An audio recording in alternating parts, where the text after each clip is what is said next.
Olá, nossos alunos do LAC.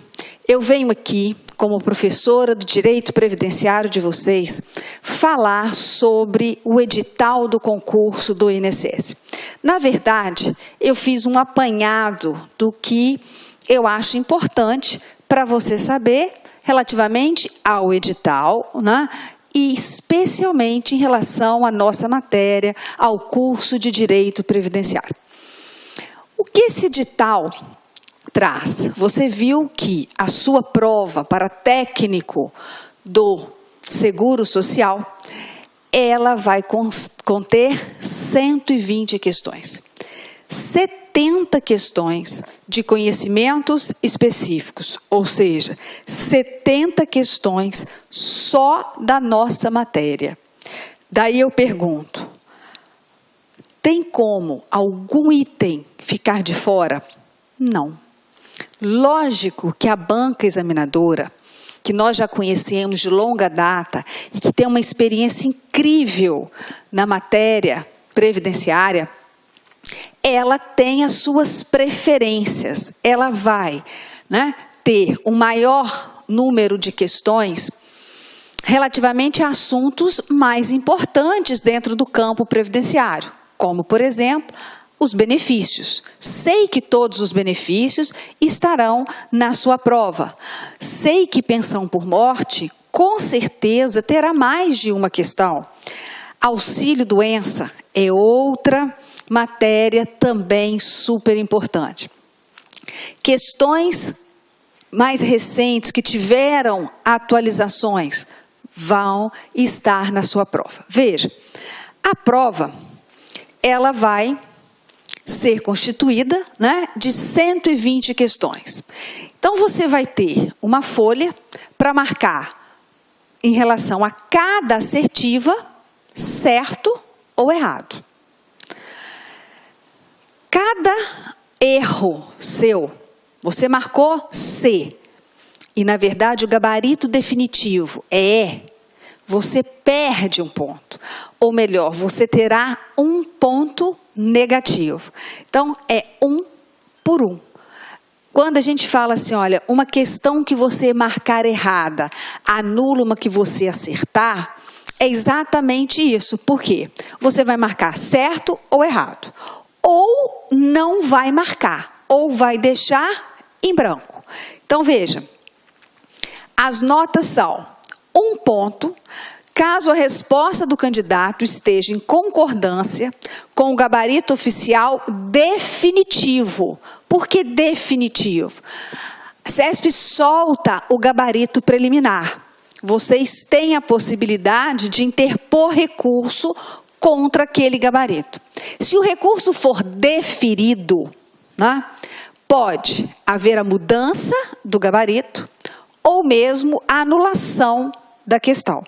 Então, depois do gabarito definitivo, você acertou, a sua marcação está de acordo com o gabarito definitivo? 1 ponto. Não está de acordo? Menos 1 ponto. Então, 1 ponto negativo. Não marcou, ou marcou as duas, colocou no certo e no errado, você vai ter 0 ponto. É como se você não marcasse. Aí muitas pessoas perguntam, professora, eu saio marcando tudo ou deixo algumas questões em branco? O que é melhor? Eu ganhar 0 ou ganhar menos 1? Ficar devendo na prova. Olha, na matéria previdenciária, eu aconselho vocês a fazerem a prova com tranquilidade, bem preparados, mas se porventura aquela questão te está causando uma dúvida extrema, você nunca ouviu falar, e com o conhecimento que você tem, com os princípios da Previdência, com todo aquele conhecimento e bagagem que você trouxe, não consegue, deixa em branco. Não vai se atrever a colocar certo ou errado para uma questão que você não tem absoluta noção. Então, você fica com 0, melhor do que ficar com menos 1. Porque se você ficar com menos 1, você vai eliminar uma certa, aquela que você acertou. Porque 1 com menos 1 0. Então, você fica só com aquela e mantém as questões que você vai acertar. Obviamente, deixar tudo em branco, aí é para o próximo concurso que virá, né? Mas você tem que ter o quê? Uma certa noção de quantas questões você poderia deixar. O melhor é você marcar as que você tem realmente certeza ou quase certeza. Tá? Agora, se não tem certeza de nada, não sabe nem por onde passa, o melhor seria não marcar. Ok? Então, certo, errado, 1 e menos 1. Na nossa prova, com aquelas 120 questões, você tem que fazer um mínimo de pontos. Não é acertar um mínimo de questões, não. Você tem que fazer um mínimo de pontos nos 2 blocos. Ora, o bloco 1 da prova objetiva é o bloco de conhecimentos gerais, é aquele que tem 50 questões. E nesse bloco, você tem que obter 10 pontos, ou seja, no mínimo 10 pontos. Você tem 50 pontos ali. Você tem que fazer no mínimo 10. Na prova da legislação previdenciária, que você tem 70 questões, você tem que fazer no mínimo 21 pontos. Ah, mas 21 pontos em 70, nossa, eu consigo. Então, você vai conseguir fazer os 70 pontos. Mas, cuidado, né? Não é tão fácil assim para quem não estiver preparado. Porque aquele que vai sair marcando tudo, vamos supor, 70 pontos. Se ele errar 30 questões, são 70. Ele elimina 30 certas. E aí eles só ficam com quantos pontos? Com 10. Como assim, professor? Olha, se eu errar 30 questões, são 30 pontos negativos. Eu acertando as outras 40 menos 30, só tem 10 pontos. Você não conseguiu o mínimo de pontos, o mínimo de 21 pontos. Então, é isso que eu quero dizer para você. Olha, não vá aleatoriamente marcando. Presta atenção, porque não é que você tem que acertar das 70 questões, 21. Não, são 21 pontos. São 10 pontos na prova de 50. Tá? São 10 pontos na prova de 50. Veja, são 50 questões. Você acerta 30 e erra 20. 30 menos 20, 10. Ótimo. Agora, você acerta 20 e erra 30. Você ainda fica devendo menos 10 pontos. Você fica devendo na prova objetiva do bloco 1. E o somatório dos 2 blocos, você tem que ter, no mínimo, 36 pontos. Não é 36 pontos em 120. Não. Você tem que ter 36 pontos desde que tenha ultrapassado, né, aquele requisito de 10 pontos ou mais no bloco 1 e de 21 pontos ou mais no bloco 2. Olha, se você tem 10 pontos no bloco 1 e 21 no bloco 2, você tem 31 pontos. Mas você mesmo assim será reprovado. Por quê? Porque, olha, obtiver nota inferior a 36 pontos no conjunto das provas objetivas. Então, de qualquer maneira, você tem que fazer um pouco mais do que 10 ou 21 nos 2 blocos. O mínimo, 10 e 21. Mas no somatório, tem que dar mais que 36. Então, ou você tem lá 31, você consegue mais 5 pontos na prova de conhecimentos gerais, ou você consegue mais 5 pontos na prova específica. Tá? Porque senão você fica feliz, né? Ai, consegui os 10 pontos no P1 e 21 no P2. 10 e 21, 31. No somatório não deu 36 pontos. E aí, de novo, é eliminado. Então, presta bastante atenção. A forma de avaliação dessa prova é difícil. A prova é difícil e a avaliação é difícil. Qualquer escorregada que você der numa questão pode tirar você aí do seu concurso, tá? Nota final. A nota final do concurso será igual à nota obtida nas provas objetivas, calculada pela forma P1 mais P2. Essa é a nota final para fins de classificação. Não tem problema. Então, você fez 50 pontos na conhecimentos gerais e 40 pontos na prova específica. 90.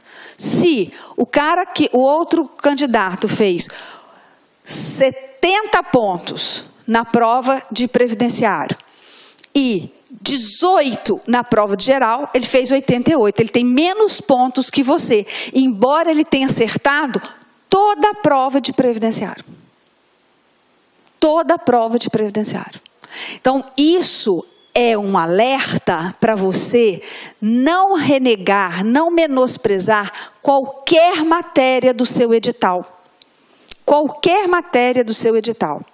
Tudo bem, a carga maior é de direito previdenciário. O número de questões maior é de direito previdenciário. Sim, por isso eu vou tentar fazer o quê? Fazer os meus 70 pontos. Mas eu não posso menosprezar as outras. As outras vão me classificar. O português é essencial, não só para a prova de língua portuguesa, mas para toda a prova. Porque muitas vezes você não consegue ter sucesso, não é porque você não sabe aquela matéria, o raciocínio lógico, o direito previdenciário, mas porque você não consegue interpretar a questão, ou você não conhece o significado de alguma palavra e erra ao ler a questão. Então, olha, apesar de eu ser professora de direito previdenciário, tenho que puxar o peixe para o meu lado, né? São 70 questões, eu tenho uma responsabilidade muito grande com vocês nesse concurso, mas, por favor, não menosprezem as outras matérias. Eu quero que você faça 120 pontos, 100 pontos, e não só 70 pontos no direito previdenciário. As outras matérias são importantes, tá bem? Agora eu vou falar para vocês sobre o edital, o conhecimento, né, específico para o cargo de técnico do Seguro Social, da Seguridade Social. O nosso curso regular de Direito Previdenciário proposto, ele tem 30 horas. E o professor Luiz me deu total autonomia para trabalhar com vocês, obviamente, com grande responsabilidade. Quanto mais autonomia se dá, maior é a responsabilidade nos nossos ombros. E eu posso garantir que essas 30 horas vão ser necessárias para nós abordarmos todo o edital. Obviamente, há questões, há assuntos que eu vou demandar um maior número de horas, como, por exemplo, a parte de benefícios. Outros assuntos, menos horas. Por quê? Porque o conteúdo realmente é menor e também a probabilidade de virem menos questões é maior. Então, veja. 1. Seguridade Social. Origem e evolução legislativa no Brasil. Conceituação, organização e princípios constitucionais. Você já tem essa aula toda, né? Toda essa aula pronta aí para você disponibilizada. 2. Legislação previdenciária. Conteúdo, fontes, autonomia, aplicação dessas normas como vigência, hierarquia, interpretação e integração. Essa aula ainda vai ser disponibilizada, tá? Regime Geral de Previdência Social. Dentro do Regime Geral de Previdência Social, o edital vem pedindo os segurados obrigatórios sua filiação e sua inscrição, o conceito, características e abrangência do empregado doméstico, trabalhador avulso, contribuinte individual e segurado especial. E o segurado facultativo, relativamente ao seu conceito, às suas características, como que ele se filia, como que ele se inscreve. E trabalhadores excluídos do regime geral. Embora tenha um tópico, né, específico, quando nós estudamos a parte de segurados, a gente verifica isso, quais são os excluídos do regime geral. Já viram também? Empresa e empregador doméstico, esse conceito previdenciário. Essa matéria você vai estudar junto com a parte de custeio, de financiamento da Previdência Social. Porque não tem como, isso é muito importante, principalmente para os alunos que estão enfrentando o primeiro concurso. Se nós formos no curso de Direito Previdenciário seguir o edital, seguir a ordem do edital, vai arrumar uma confusão na cabeça de vocês e depois o quebra-cabeça não se monta. Então, pelos anos, pelos 15, quase 16 anos de magistério em concurso público, eu posso garantir a vocês que o edital vai ser todo analisado, todo abordado, mas dentro da didática que nós entendemos ser boa para o entendimento de vocês. Então, eu não vou falar depois que, como não falei, dos segurados, imediatamente entrar no conceito de empresa. Esses conceitos, eles só vão ser abordados quando nós falarmos da parte de financiamento. Porque no caso aqui, a empresa, ela vai ter as suas obrigações fiscais e obrigações acessórias. 5. Financiamento da Seguridade Social. E aí entram as contribuições, né? As receitas da União, as contribuições, o que é o salário de contribuição, quais são as parcelas que integram, que não integram, isso tudo também faz a parte do custeio. A arrecadação, a competência do INSS, da Secretaria da Receita Federal, etc. Decadência e prescrição. A banca coloca decadência e prescrição. Quem olha aqui percebe decadência e prescrição deve estar atrelado à parte de financiamento, de custeio da Seguridade Social. Vamos abordar. Mas vamos abordar também a decadência e a prescrição relativamente aos benefícios previdenciários, porque ficou vago desse jeito. Crimes contra a Seguridade Social. Vamos estudar. Recursos das decisões administrativas. Quem é que julga esses recursos? Para onde vai? Como é formado o órgão colegiado, né, que cuida da análise dos recursos contra as decisões administrativas do INSS? Qual é o prazo que o beneficiário tem para interpor recurso na via administrativa? Plano de benefícios da Previdência Social. O que eu acho mais engraçado é que a matéria maior e mais pedida na prova de vocês é o item 9. E ele aparece pequenininho dentro do edital. Quem lê o edital vai dar uma importância imensa ao financiamento. E a sua prova vai ser pedido mais o item 9. Beneficiários da Previdência Social. Beneficiários da Previdência Social são os segurados e os dependentes. Os segurados estão lá em cima no ponto 3, no item 3 do edital. Olha só, lá em cima, e agora pede de novo. Eu vou dar 2 vezes? Não, eu vou dar 1 vez e informar que ele é beneficiário. Espécies de prestações. Quais são as prestações da Previdência? Os benefícios e os serviços. Disposições gerais e específicas dos benefícios. Então, tudo que está dentro da Lei 8.213, eu tenho que estudar. Contagem recíproca, justificação administrativa, reconhecimento de filiação, né? se o benefício previdenciário pode sofrer desconto ou não, em que condições, até que limite. Não está dissecado isso, mas eu preciso falar.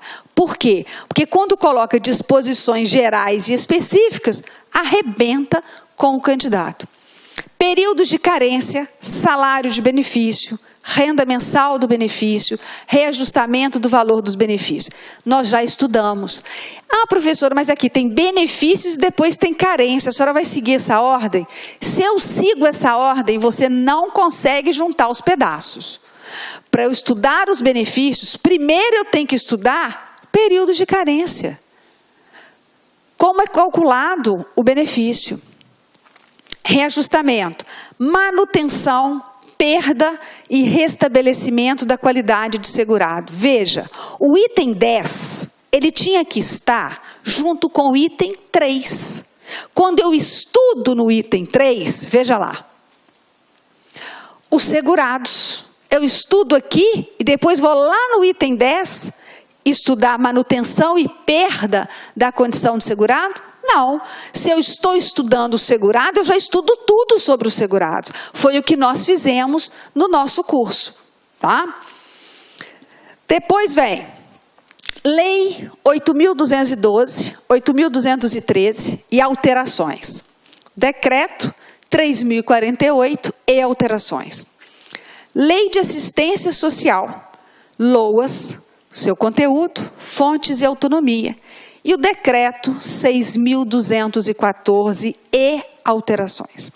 Aqui, como técnico do Seguro Social, o que me vem é que o examinador vai priorizar nesse item 14, exatamente aqui, ele vai priorizar o benefício de prestação continuada da assistência social, o BPC, para o idoso e para o deficiente, para a pessoa com deficiente, em razão dele pedir exatamente o decreto 6.214, que é o decreto única e exclusivamente do BPC. Tá? Mas ele colocou Lei de Assistência Social, conteúdo, fontes e autonomia. Então, nós vamos dar também, né, uma abordagem, ainda que mais rápida, sobre essa questão, fonte, autonomia da assistência social. Agora, há uma grande dúvida entre os alunos, entre os inscritos, de qual a legislação seguir. Aquela vigente até a data do edital ou as alterações posteriores. Então, veja os itens.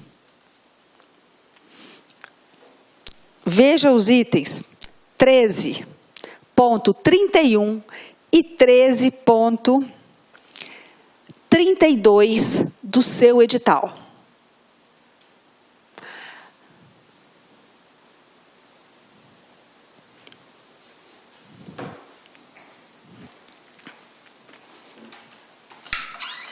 Aqui, foi o negócio, mas não foi o que eu fiz, pedaço.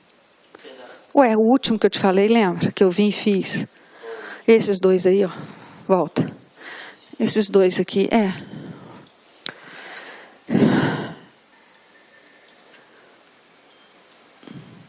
Acho que eu pus pause lá. Se não pus, corta. Pede eles para editarem. Isso.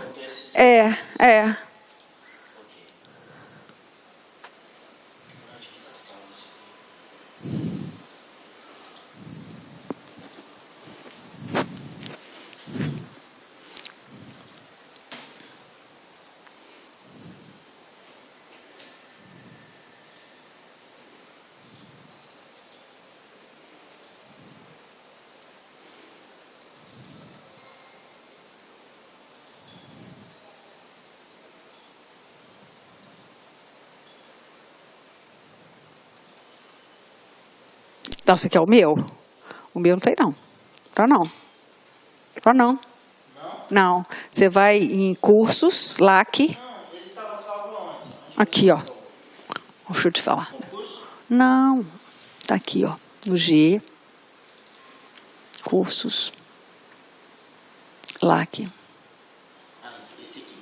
Sim. Uhum. Só clique em cima.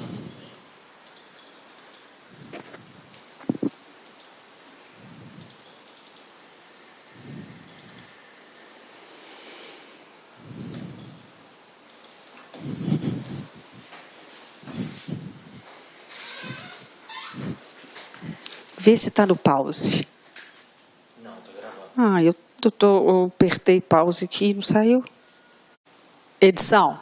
Então vamos dar um corte aí e eu vou entrar de novo falando o último pedaço. Veja, há uma grande dúvida qual vai ser a legislação aplicada na prova, se anterior ao concurso, né?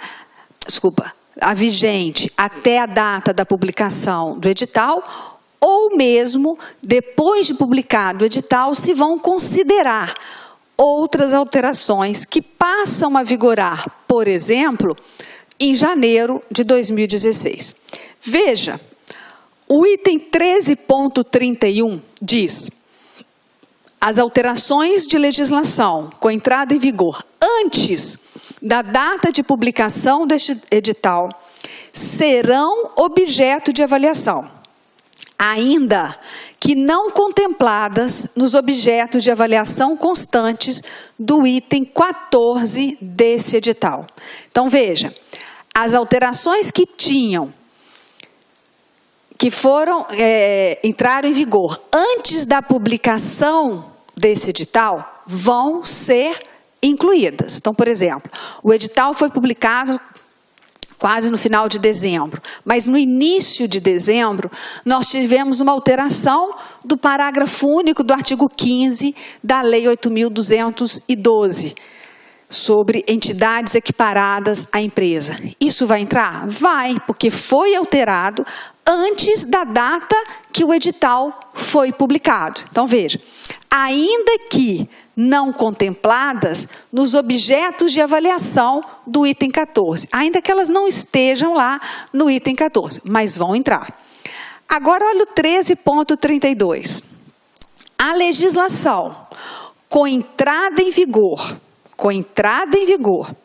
após a data de publicação deste edital, bem como as alterações em dispositivos legais e normativos a ele posteriores ao edital, não serão objeto de avaliação, salvo se listadas nos objetos de avaliação constantes do item 14 deste edital. Ora, não vai ser utilizada, mas serão utilizadas, quer dizer, vão constar na prova, ser objeto de avaliação, se eles estiverem listados nos objetos de avaliação constantes do item 14. O grande problema é o seguinte: se forem listadas nos objetos do item 14. Veja, por exemplo, beneficiários. Nós temos alterações sobre os dependentes que passam a vigorar dia 3 de janeiro de 2016. Não é objeto de avaliação? Se é objeto de avaliação, volto lá no 13.32. Olha, salvo se listadas nos objetos, ora, constantes desse edital. Depois vem e fala assim: Lei 8.212 e alterações. Lei 8.213 e alterações. Lei 8.742 e decreto e alterações. Muitas alterações aqui vão entrar em vigor após a publicação do edital. E o examinador já sabia disso. Por quê? Porque o que vai entrar em janeiro, que entra em janeiro em vigor, são alguns dispositivos da Lei 13.146, que alteram tanto a Lei Orgânica da Assistência Social, quanto a Lei 8.213. Então, foi por isso que ele colocou este item, salvo se. Então, para não haver dúvidas, por quê? Há professores que estão falando, não, só o que estava em vigor até a data da publicação do edital. Outros viram e falam, ora, não, só o que estiver em vigor na data da prova, porque é o que sofreu alteração. Eu prefiro fazer o seguinte, professora, do jeito que a senhora vai fazer, aposto que a senhora não tem certeza. Pode até ir por esse lado, mas não é isso. Eu, na parte de dependentes, quando vocês estudaram, está lá claro para vocês. Veja, eu dei como eram os dependentes até dia 3 de janeiro e como ficaria a partir de 3 de janeiro. Porque como está nebuloso, não está bem esclarecido essa questão, eu não vou admitir que vocês fiquem com material incompleto. Porque já pensou se a interpretação da banca, que nós já até perguntamos e eles não responderam, que é a legislação até a data da prova? Ou são as duas? Né? Então eu prefiro, eu não sou em cima do muro e nem estou, como que eu falo? Não estou querendo me eximir de qualquer responsabilidade. Pelo contrário, eu estou querendo que você saiba antes e depois. São pouquíssimas coisas, são coisas mínimas, né? Mas para você não ter o quê? Não ter surpresa na interpretação pela banca. Se porventura, até o curso, até o final, até a data da prova, nós tivermos um posicionamento firme da banca, um esclarecimento firme da banca, aí sim nós voltamos e falamos, olha, você vai seguir essa posição. Por enquanto, eu sempre trabalhei com esses dois casos. Por exemplo, filho com deficiência intelectual mental. Filho com deficiência intelectual mental, ele precisa da declaração de interdição judicial até dia 2 de janeiro de 2016.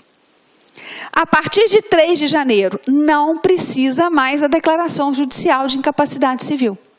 Filho com deficiência grave, irmão com deficiência grave, entram no rol de dependentes a partir de 3 de janeiro de 2016. Então, eu já sei que, se vier me perguntando, eu sei responder. Então, não levem isso, né, como uma insegurança. Mas, na verdade, é o quê? Um modo de proteger vocês. Eu vou dar as duas posições. Tanto, isso é mais relativamente a 2 pontos. A questão de dependentes e a questão do benefício de prestação continuada, que eu tenho 2 itens que são acrescentados a partir de 3 de janeiro de 2016. Eu prefiro pecar por excesso do que você ser surpreendido na sua prova.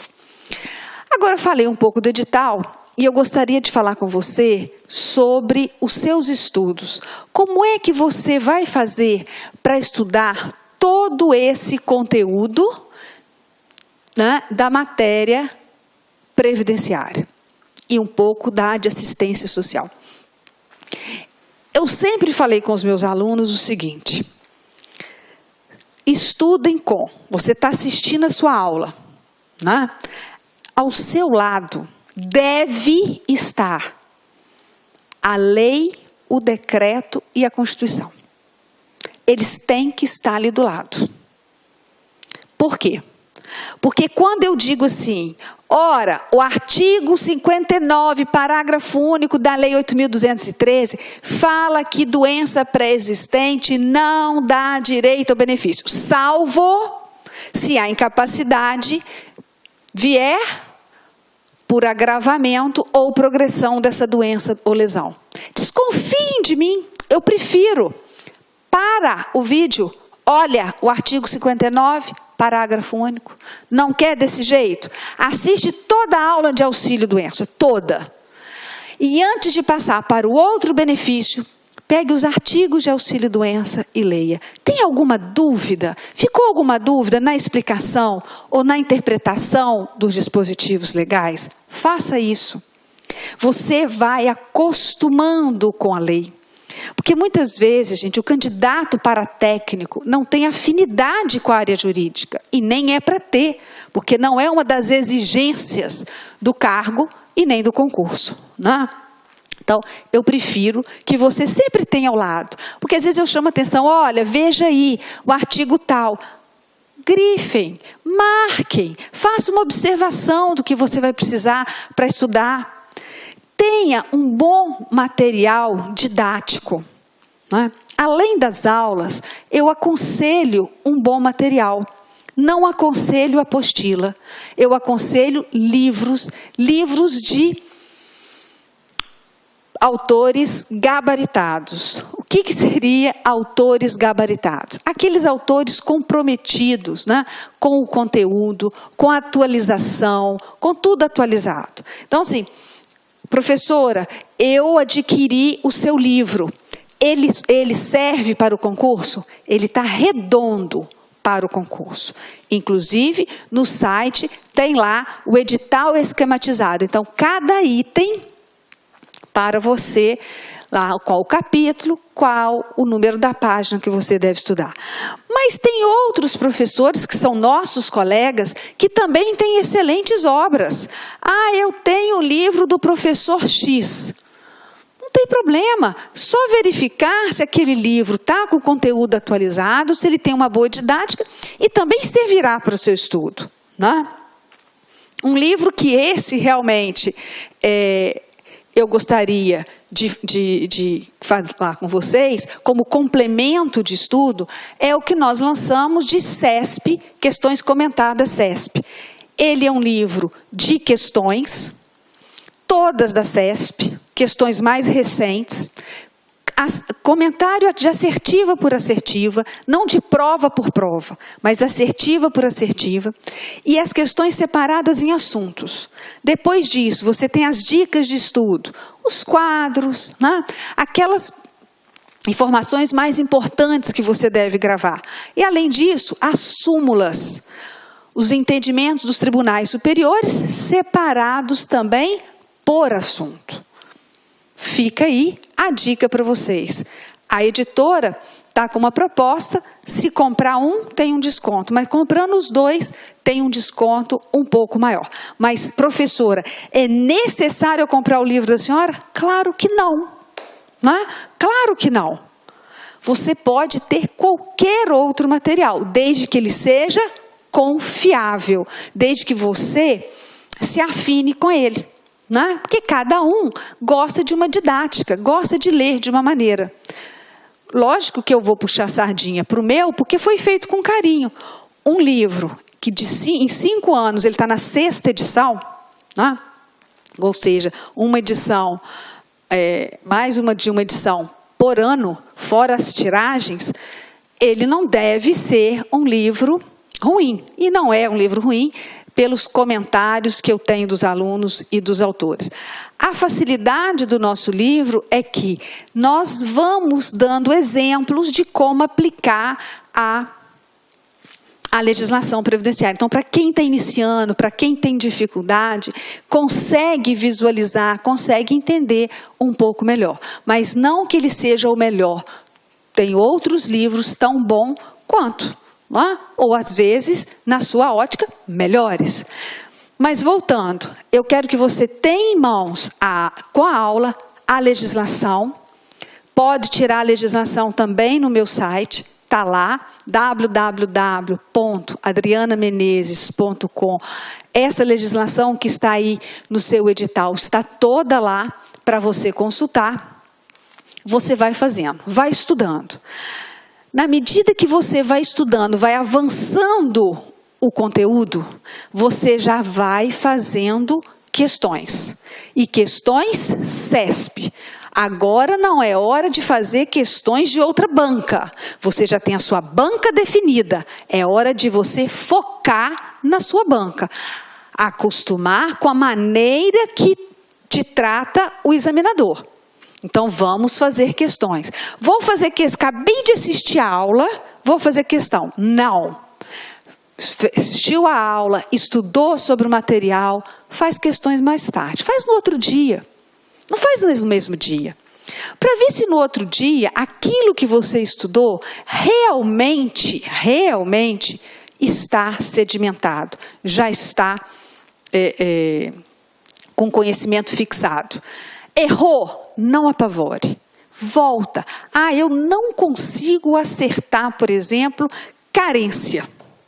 Todo problema de carência eu me confundo. Volta, estuda a aula de carência, leia os artigos sobre carência e volta lá, faz a questão, vê se acerta agora. Não, está com dificuldade? Passe e-mail para nós. Nós estamos aqui para atendê-los. Nós estamos aqui para fazer sua caminhada ser mais leve. É o que eu falo. Eu e o curso LAC estamos te dando o melhor tênis.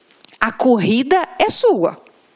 Agora, você tem todos os meios disponíveis para correr bem, para treinar bem.